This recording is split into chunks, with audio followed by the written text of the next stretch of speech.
السلام علیکم dear students, میرا نام ہے Asif Cheema, owner of defence academy رحینگر خان۔ اسٹوڈینٹس، رحینگر خان میں مجھے بہت سارے لوگ جانتے ہیں کیونکہ 6 سال سے میں اس فیلڈ سے اٹیچ ہوں اور میں اکیڈمی چلا رہا ہوں۔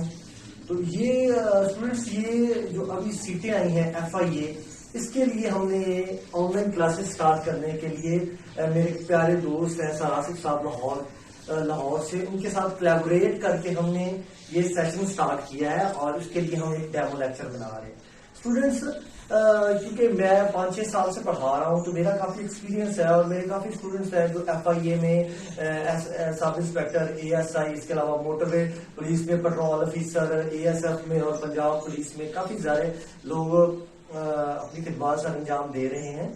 تو اس حوالے سے میں آپ کو اپنے ایکسپیرینس سے بتاؤں گا کہ کیا کیا چیزیں امپورٹنٹ ہوتی ہیں جس پہ اگر ہم کام کریں، جس کو ہم اگر تیار کریں تو ہماری سلیکشن یقینی ہوگی۔ اس حوالے سے سب سے پہلے ہم FIA کی جو بھی سیٹس آئی ہیں، ASI کی آئی ہے، اسسٹنٹ سب انسپیکٹر UDC LDC ٹائپس اور کانسٹیبلس کی، اس کے حوالے سے میں آپ کو اس کا بیسک پیٹرن بتاؤں گا۔ کوئی بھی جابس ہوتی ہے اس کا ایک اسپیسیفک پیٹرن ہوتا ہے، ایک اسپیسیفک کرائٹیریا ہوتا ہے۔ ہم اگر اس جاب کے پیٹرن کو فالو نہیں کریں گے یا کوئی بھی رینڈم جیسے بک لے لیتے ہیں، امتیاز شاعر کی لے لی، احمد نجیب کی لے لی، تو ہمیں اس میں کوئی فائدہ نہیں ہوتا، کیونکہ آپ اس کے پیٹرن کے حساب سے اس میں کو ہر جاب کا ایک MCQs بینک ہوتا ہے جہاں سے اس کے MCQs آتے ہیں اس کے ریلیٹڈ۔ جیسے کہ اب ایک جاب ہے 5 اسکیل کی، ایک 7 کی ہے، ایک 14 اسکیل کی ہے، تو ان کے لیے سیم تیاری نہیں ہوتی، ان کے لیے ان کے پیٹرنز کے حساب سے تیاری کی جاتی ہے، جس کے حوالے سے میں آپ کو کچھ چیزیں یہاں پہ گائیڈ کروں گا۔ سب سے پہلے ہم اس کے پیٹرن پہ بات کریں گے۔ پیٹرنز FIA کا جو جنرل پیٹرن ہے جیسے کہ سب انسپیکٹر ہے، اس کے لیے ہم درجہ ذیل چیزیں ہیں۔ سب سے پہلے میں بات کروں گا یہاں پہ پاک اسٹڈیز۔ اب یہ جو پاک اسٹڈیز ہے اس کو ہم ہسٹری بھی کہتے ہیں۔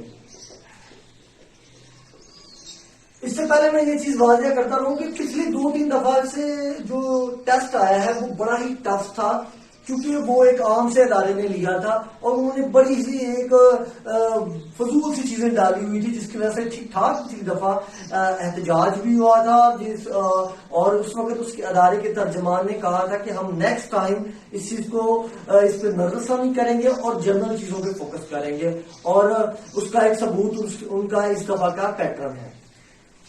اب سب سے پہلے پاک اسٹڈی ہوتی ہے۔ پاک اسٹڈی 20 نمبر کی ہوگی۔ اس کے مختلف اس میں جو اس کے پورشن ہوں گے، سب سے پہلے آئے گا کرنٹ افیئر۔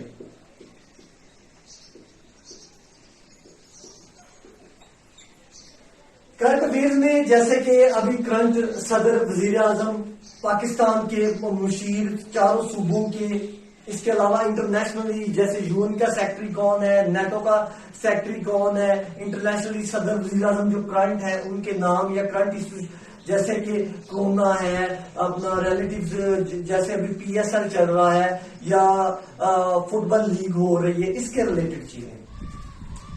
نمبر 2، اس کے بعد آتی ہے پاکستان افیئر۔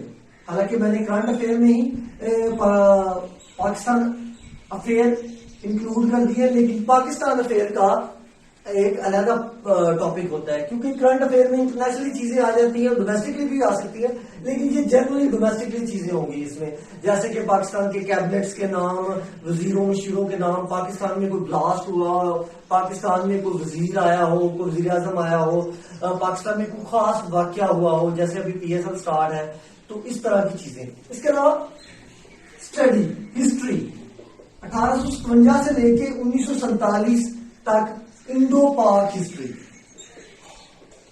کیونکہ اس میں بہت ساری، یہ ہماری تاریخ کی ایک اہم کڑی ہے جس میں بہت ساری واقعات، انسیڈنٹس ہو چکے ہیں، تو اس ہسٹری سے بھی بڑے کوشچن آتے ہیں۔ اس کے بعد جو چوتھی چیز ہے وہ ہے پاکستان کی ہسٹری۔ پاکستان ہسٹری میں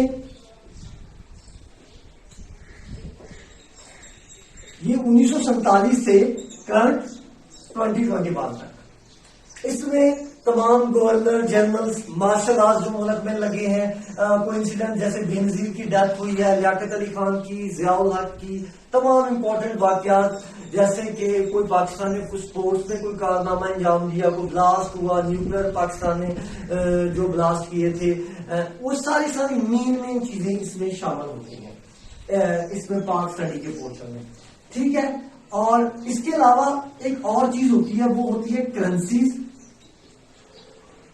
کیپٹل نیم. اس سے ریلیٹڈ کوشچن بھی اگر کسی نے پاس پیپر جو پچھلے سال پیپر آیا ہے اس میں دیکھا ہوگا کہ کرنسی, کیپٹلز یا یہ جو پریزیڈنٹس نیمز ہوتے ہیں, جو کہ میں پہلے انٹرنیشنل افیئر جو کرنٹ انٹرنیشنل افیئرز میں میں بتا چکا ہوں, یہ ساری چیزیں اس پورشن میں شامل ہوتی ہیں. اب میں آپ کو نیکسٹ پورشن اس کا بتاتا ہوں. یہ ہو گیا کرنٹ افیئر.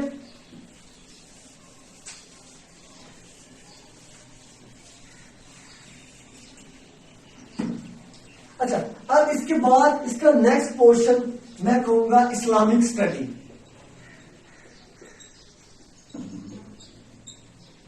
میں پھر سے بتا رہا ہوں کہ ہر جاب کے حساب سے ہم علیحدہ تیاری کروائیں گے. جو ہم کانسٹیبل کو پڑھائیں گے وہ ہم سب انسپیکٹر کو نہیں پڑھائیں گے, کیونکہ جاب وہ 5 اسکیل ہے, یہ 14 اسکیل ہے, تو یہ نالج گیپ ہوتا ہے. جیسے ہم جنرلی دیکھتے ہیں نا, انگلش شروع سے پڑھ رہے آ رہے ہیں, کلاس 1 سے BA تک انگلش پڑھتے ہیں, ہر سال انگلش پڑھتے ہیں لیکن ڈفرنٹ انگلش ہوتی ہے. اسی طرح اس کے جو MCQs ہوتے ہیں وہ بھی ڈفرنٹ ہوتے ہیں. اب اسلامک اسٹڈی میں ہم کیا کریں گے؟ سب سے پہلے جو بیٹلز ہوئی ہیں نا جنگیں اسلام کی, تمام بیٹلز غزوہ بدر سے, احد سے, تمام بیٹلز کس ہجری میں ہوئی, کتنی اسٹرینتھ تھی مسلمانوں کی, کافروں کی کتنی تھی, کتنا شہید ہوئے, کہ کون جنرل تھا, نتیجہ کیا ہے. اس کے بعد جو ہم مین چیز کریں گے وہ ہجری سال میں بہت سارے واقعات ہوئے ہیں, جیسے کہ ہجری 2 ہجری میں کیا ہوا, نماز فرض ہوئی, 9 ہجری میں حج فرض ہوا, اس طرح ہجری میں واقعہ معراج کب ہوا, اس طرح تمام چیزیں اس میں شامل ہوں. تیسری چیز ہے قرآن سے ریلیٹڈ چیزیں, قرآن کی سورہ کب کتنی ہے, رکوع کتنے ہیں, قرآن میں کون سی صورت ایسی ہے جس کا جو بسم اللہ کے بغیر ہے نام, اس طرح قرآن کے ریلیٹڈ آیتیں کتنی ہیں, ساری چیزیں اس میں شامل ہوں گی. اس کے بعد نیکسٹ ہے فرسٹ ان اسلام, یعنی اسلام میں پہلا شہید کون سا تھا, پہلا مسلمان کون سا تھا, پہلی جنگ کون سی ہوئی, پہلی آیات کب نازل ہوئی, تمام چیزیں اس میں شامل ہوں گی. اور اس کے علاوہ کوئی بھی مطلب اسلام میں پہلی تلوار کس نے اٹھائی, تیر کس نے چلایا, ہر چیز اس میں شامل ہوگی. اس کے بعد جو لاسٹ چیز ہے وہ ہوگی اس کے جنرل MCQs. جیسے جنرل MCQs میں نماز, روزہ, ارکان اسلام کے متعلق چیزیں آ جاتی ہیں, اور اس کے علاوہ جو جنرل کوشچنس ہیں